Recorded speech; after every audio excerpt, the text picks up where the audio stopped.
Welcome to Pinki's kitchen. চলে এসেছি আজকে একটি নতুন রেসিপির সাথে। আজকের রেসিপি শোলা কচুর বড়া।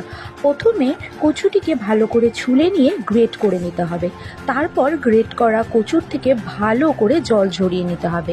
তারপর তাতে একে একে দিয়ে দিতে হবে কাঁচা লঙ্কা কুচি, চালের গুঁড়ো, বেসন,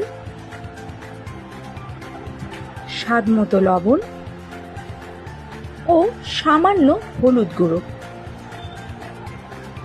তারপর তাতে দিয়ে দিতে হবে সামান্য রিফাইন তেল ও বেকিং পাউডার। তারপর সেটিকে ভালো করে মাখিয়ে নিতে হবে।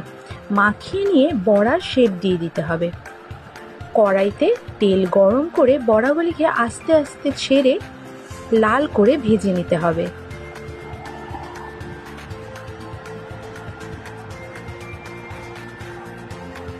লাল করে ভাজা হয়ে গেলেই তুলে নিলেই রেডি শোলা কচুর বড়া। গরম গরম ঘি ভাতের সাথে এনজয় করুন।